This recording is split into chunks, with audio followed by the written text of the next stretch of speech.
السلام علیکم ناظرین، میں محمد اسلم حسین سیاست کی خبروں میں آپ سب کا استقبال کرتا ہوں۔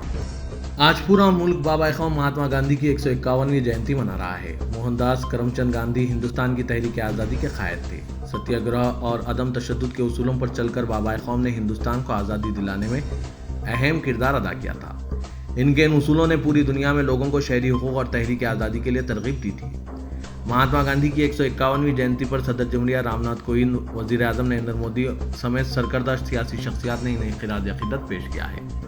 بابا قوم مہاتما گاندھی کو خراج عقیدت پیش کرتے ہوئے صدر جمہوریہ رام ناتھ کووند نے لکھا، آئیے گاندھی جینتی کے موقع پر ہم سب پھر سے یہ عہد کریں کہ ہم سچ اور عدم تشدد کی راہ پر چلتے ہوئے ملک کی فلاح اور ترقی کے لیے ہمیشہ وقف رہیں گے اور ایک صاف ستھرا، خوشحال، مضبوط اور جامع ہندوستان کی تعمیر کر کے گاندھی جی کے خوابوں کو پورا کریں گے۔ وزیر اعظم نریندر مودی نے جمعے کے روز مہاتما گاندھی کی 151ویں سالگرہ کو خراج تحسین پیش کیا۔ وزیر اعظم باپو سے گلہ عقیدت پیش کرنے راج گھاٹ پہنچے تھے۔ یہاں انہوں نے کہا کہ مہاتما گاندھی ہی ایسے خود انحصار ہندوستان کا خواب دیکھا تھا جہاں پر گاؤں خود کفیل ہوتا ہے۔ خراج تحسین پیش کرتے ہوئے وزیر اعظم نے کہا کہ ان کی زندگی سے بہت کچھ سیکھا جا سکتا ہے۔ ہندوستان میں کورونا وائرس کا قہر تھمنے کا نام نہیں لے رہا ہے۔ روزانہ بڑی تعداد میں کورونا کے نئے معاملے سامنے آ رہے ہیں۔ ملک میں کورونا کے پازیٹیو کیسز کی تعداد بڑھ کر 64 لاکھ کے قریب ہو گئی ہے۔ وزارت صحت کی جانب سے جمعے کی صبح جاری اپڈیٹ کے مطابق پچھلے 24 گھنٹوں میں 81,484 نئے کیسز سامنے آئے ہیں۔ اسی کے ساتھ پازیٹیو کیسز کی کل تعداد 63,94,068 پر پہنچ گئی ہے۔ وہیں پچھلے 24 گھنٹوں میں 1,095 لوگوں کی وائرس کی وجہ سے جان گئی ہے۔ گاندھی جینتی پر کسانوں کا ہلہ بول جاری ہے۔ پنجاب میں ریل روکو ابھیان اور دلی تک گھیراؤ کیا جا رہا ہے۔ مرکزی حکومت کی جانب سے لائے گئے کسان بل کو لے کر کسانوں کا غصہ ابھی تھما نہیں ہے۔ ملک کے الگ الگ حصوں میں لگاتار احتجاج جاری ہے۔ جمعے کو پنجاب میں کسانوں کی جانب سے ریل روکو ابھیان جاری ہے۔ ساتھ ہی اتر پردیش، دلی کے آس پاس کے علاقوں میں بھی احتجاج ہو رہا ہے۔ اتر پردیش کے ہاتھڑ ضلع میں ایک دلت لڑکی کی مبینہ اجتماعی عصمت ریزی کے معاملے میں الہ آباد ہائی کورٹ نے پولیس کے اعلیٰ عہدیداروں کو طلب کر لیا ہے، جبکہ اتر پردیش کے ایک سینئر عہدیدار نے بتایا کہ فورنسک رپورٹ میں یہ انکشاف ہوا ہے کہ 19 سالہ دلت خاتون کی جو دہلی کے ہاسپٹل میں زخموں سے جاں بحق نہ ہو سکی عصمت ریزی نہیں کی گئی تھی۔ Additional director general police Prashant Kumar نے فورنسک سائنس لیبارٹری کا حوالہ دیتے ہوئے بتایا کہ اس کی موت کی وجہ گردن پر ایک زخم تھا۔ انہوں نے بتایا کہ فورنسک رپورٹ میں واضح طور پر کہا گیا ہے کہ جو نمونے بھیجے گئے ہیں جس میں کسی مرد کے جراثیم نہیں پائے گئے، جس سے واضح ہوتا ہے کہ لڑکی کی عصمت ریزی یا اجتماعی عصمت ریزی نہیں کی گئی۔ انہوں نے بتایا کہ خاتون نے بھی اپنے بیان میں پولیس کو یہ نہیں بتایا کہ اس کی عصمت ریزی کی گئی ہے، بلکہ اس نے بتایا کہ اس کے ساتھ مار پیٹ کی گئی۔ انہوں نے بتایا کہ اگرچہ اس کے دوپٹے سے اس کا گلا گھونٹنے کی کوشش کی گئی لیکن اس کی موت کی وجہ وہ نہیں ہے۔ درِ اثنا الہ آباد ہائی کورٹ کی لکھنؤ بینچ نے اس واقعے کا نوٹ لیتے ہوئے اتر پردیش کے additional chief secretary, director general police اور ایڈیشنل ڈائریکٹر جنرل پولیس کو 12 اکتوبر کو حاضر عدالت ہونے کی ہدایت دی ہے۔ ایک انگریزی اخبار روزنامہ دی ٹیلی گراف نے بابری مسجد شہادت کیس میں سی بی آئی کی خصوصی عدالت کے فیصلے کے تناظر میں اپنے صفحے اول پر عوام کو گدھا سمجھ کر فیصلہ سنائے جانے سے متعلق طنزیہ تصویر شائع کی ہے اور یہ سوال اٹھایا ہے کہ آیا مودی حکومت اور اس کے اشاروں پر کام کرنے والی عدالتیں عوام کو گدھا سمجھ رہی ہے۔ عدالت کے فیصلے میں کہا گیا ہے کہ بابری مسجد گرانے کے لیے کوئی سازش نہیں کی گئی، یہ تو برسر موقع غیر سماجی عناصر کی کارروائی تھی، اس لیے عدالت نے تمام ملزمین کو بری کر دیا۔ حکومت اور قانون کے رکھوالوں نے واقع عوام کو گدھا اور احمق تصور کیا ہے، اس لیے اپنی مرضی کے فیصلے کیے جا رہے ہیں۔ اتر پردیش کی یوگی آدتیہ ناتھ حکومت بھی ہر روز عوام کو گدھا سمجھ کر حکمرانی کر رہی ہے۔ خواتین کی عصمت ریزی کے بڑھتے واقعات، خاص کر اتر پردیش کے ضلع ہاتھرس میں ایک دلت لڑکی کی اجتماعی عصمت ریزی اور قتل کے واقعے کے بعد دارالحکومت دہلی اور اتر پردیش میں احتجاجی مظاہرے ہونے لگے تو اتر پردیش حکومت پریشان ہو گئی۔ پولیس نے اس متوفی دلت لڑکی کی نعش کا اغوا کر لیا اور لڑکی کے ارکان خاندان کے بغیر ہی مقامی شمشان گھاٹ میں نعش کو جلا دیا۔ طاقت کا استعمال اور گھنونے واقعات کو پوشیدہ کرنے کے لیے یہ حکومت کسی بھی حد تک جا رہی ہے۔ ہاتھرس واقعے کے متاثرہ خاندان سے ملاقات اور اظہار ہمدردی کے لیے کانگریس قائد راہل گاندھی دہلی سے قافلے کے ساتھ روانہ ہوئے، لیکن اتر پردیش پولیس نے یمنا ایکسپریس وے پر انہیں آگے جانے سے روک دیا اور اکیلے ہی جانے کی ضد پر انہیں حراست میں لے لیا گیا۔ راہل نے پولیس کی اس کارروائی کی سخت مخالفت کی۔ اس موقع پر راہل کی پولیس کے ساتھ زبردست جھڑپ ہو گئی۔ راہل گاندھی نے کہا کہ پولیس نے انہیں دھکا دے کر زمین پر گرا دیا۔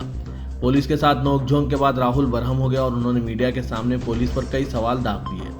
انہوں نے کہا کہ اکیلے آدمی پر دفعہ 144 تو نافذ نہیں ہوتا ہے۔ راہل نے کہا کہ وہ متاثرہ دلت لڑکی کے ارکان خاندان سے ملنا چاہتے ہیں۔ انہوں نے کہا کہ میں پوچھنا چاہتا ہوں کہ کیا اس ملک میں صرف مودی جی کو پیدل چلنے کا حق ہے؟ ہمارے جیسے عام لوگ پیدل نہیں چل سکتے۔ اور پولیس کے ساتھ دھکم پیل کے درمیان وہ زمین پر گر پڑے۔ پولیس کی دھکا مکی کے بعد راہل گاندھی دھرنے پر بیٹھے تو انہیں پولیس نے حراست میں لے لیا۔ مدراس ہائی کورٹ نے آج یہ ریمارک کیا کہ مقدس بھارت بھومی یعنی انڈیا اب لینڈ آف ریپسٹ یعنی عصمت ریزی کرنے والوں کی سرزمین بن گئی ہے، جہاں ہر 15 منٹ میں عصمت ریزی کا ایک واقعہ پیش آتا ہے۔ مدراس ہائی کورٹ نے مائیگرنٹ لیبر سے متعلق ایک مقدمے کی سماعت کے دوران یہ ریمارک کیے۔ ایڈوکیٹ اے پی سوریا پرکاش نے ضلع ترپور میں آسام کی 22 سالہ مائیگرنٹ ورکر کی اجتماعی عصمت ریزی کے مقدمے کی پیروی کی۔ ایڈوکیٹ نے انسپکٹر جنرل کی زیر قیادت خصوصی تحقیقات ٹیم تشکیل دینے، ڈی جی پی کو ہدایت دینے کے علاوہ متاثرہ خاتون کی مالی امداد کی درخواست کی۔ ریاست اتر پردیش میں لا اینڈ آرڈر کی صورتحال پر سوال اٹھاتے ہوئے بہوجن سماج پارٹی کی صدر مایاوتی نے مطالبہ کیا کہ چیف منسٹر اتر پردیش یوگی آدتیہ ناتھ کو ہٹایا جائے یا ریاست میں صدر راج نافذ کیا جائے۔ مایاوتی نے اتر پردیش ہاتھرس اور بلرام پور میں عصمت ریزی کا شکار کمسن لڑکی کے فوت ہونے کے بعد معاملے کا حوالہ دیتے ہوئے کہا کہ یہ واقعات سال 2012 میں دہلی میں نربھئی کی عصمت ریزی اور قتل کے معاملے کی یاد دلاتے ہیں۔ انہوں نے کہا کہ لا اینڈ آرڈر کی ابتر صورتحال کے دوران ریاست اتر پردیش میں خواتین کے خلاف جرائم کا سیلاب آیا ہوا ہے۔ انہوں نے چیف منسٹر یوگی آدتیہ ناتھ سے کہا کہ آپ نے بھی ایک خاتون سے جنم لیا ہے، دوسروں کی بہنوں اور بیٹیوں کو بھی نہیں سمجھیں۔ اگر آپ ان کی حفاظت کے قابل نہیں ہیں تو آپ عہدے سے مستعفی ہو جائیں۔ دوسری طرف اتر پردیش کے سابق وزیر اوم پرکاش راجبھر نے مطالبہ کیا ہے کہ خواتین کو 10 دن کے اندر آرم لائسنس حوالے کریں اور انہیں اپنی حفاظت کے لیے ہتھیار ان کے پاس رکھے جانے کی اجازت دی جائے۔ اتر پردیش میں عصمت ریزی کے بڑھتے واقعات کے درمیان مہاراشٹر کے وزیر داخلہ انل دیشمکھ نے کہا کہ ہم دیکھ رہے ہیں کہ اتر پردیش کے چیف منسٹر یوگی آدتیہ ناتھ گزشتہ چند ماہ کے دوران دوسروں کو مشورے دے رہے ہیں، جبکہ اتر پردیش میں حالات خراب ہیں۔ انہوں نے کہا کہ یوگی دوسروں کو مشورہ دینے کے بجائے اپنا گریبان جھانکے اور اپنی ریاست کو سنبھالے، وہاں جنگل راج چل رہا ہے۔ بابری مسجد کے انہدام کی سازش کا پتہ لگانے اور اس معاملے کی تفتیش کرنے کے لیے 1992 میں بنائے گئے لبراہن کمیشن کے صدر جسٹس منموہن سنگھ لبراہن نے سی بی آئی کورٹ کے فیصلے پر سخت اعتراض کیا ہے۔ انہوں نے انڈین ایکسپریس سے گفتگو کرتے ہوئے کہا کہ بابری مسجد کا انہدام منصوبہ بند تھا۔ ہوما بھارتی نے تمام ثبوت دیکھنے کے بعد یہ اعتراف کیا تھا اور وہ ہمیشہ یہ بات قبول کرتی رہی کہ بابری مسجد کے انہدام میں وہ شامل رہی ہے اور وہ ایک منصوبہ بند سازش تھی۔ واضح ہے کہ جسٹس لبراہن نے اپنی رپورٹ میں ایل کے اڈوانی، مرلی منوہر جوشی، ہوما بھارتی، ونے کٹیار اور دیگر RSS لیڈران کو مسجد کی شہادت کے لیے ذمہ دار قرار دیا تھا۔ جسٹس لبراہن نے فیصلے پر رد عمل میں مزید کہا کہ کورٹ نے جو فیصلہ کیا وہ اس پر تبصرہ نہیں کریں گے، لیکن ان کی رپورٹ میں تمام ثبوتوں کی بنیاد پر یہ بات ثابت ہوتی ہے کہ بابری مسجد کی شہادت میں RSS کی لیڈرشپ، مقامی انتظامیہ اور ریاستی حکومت کی ملی بھگت تھی۔ اس کے بغیر یہ ممکن ہی نہیں ہو سکتا تھا۔ ترکی میں جمعرات سے سوشل میڈیا سے متعلق نئے قوانین کا نفاذ ہو گیا ہے، جس کے ساتھ ہی ملک میں فیس بک اور ٹویٹر کے بند ہونے کا خدشہ بھی پیدا ہو گیا ہے۔ رواں برس جولائی میں منظور ہوئے قانون کے تحت ایسے سوشل میڈیا پلیٹ فارمز جن کے صارفین کی تعداد 10 لاکھ سے زیادہ ہے، انہیں ترکی میں لازمی دفاتر کھولنا ہوں گے۔ دفاتر نہ کھولنے والے سوشل پلیٹ فارمز کو اشتہارات پر پابندی لگائی جائے گی۔ خادم حرمین شریفین شاہ سلمان بن عبدالعزیز کی ہدایت پر کویت کے سابق امیر شیخ صبا احمد الجابر الصبا کی غائبانہ نماز جنازہ مسجد حرم مکہ مکرمہ اور مسجد نبی صلی اللہ علیہ وسلم مدینہ منورہ میں ادا کی گئی ہے۔ شاہ سلمان نے اس سے قبل ٹویٹر کے اپنے اکاؤنٹ پر تحریر کیا تھا کہ میں شیخ صبا احمد الجابر الصبا کی وفات پر اپنے پیارے بھائی، اچھے دوست اور قدر آور رہنما سے محروم ہو گیا ہوں۔ تلنگانہ کے وزیر داخلہ محمد محمود علی نے کہا کہ TRS دور حکومت میں ہی اولڈ سٹی گولڈ سٹی میں تبدیل ہوگی اور بہت جلد پرانے شہر میں میٹرو ریل دوڑے گی۔ عوامی خدمات میں آگے رہنے والے قائدین سے عہدوں میں انصاف کیا جائے گا۔ آج اعظم پورہ فنکشن ہال پر ملک پیٹ و یاقوت پورہ ڈویژنز کے کارکنوں سے خطاب کرتے ہوئے محمود علی نے ان خیالات کا اظہار کیا۔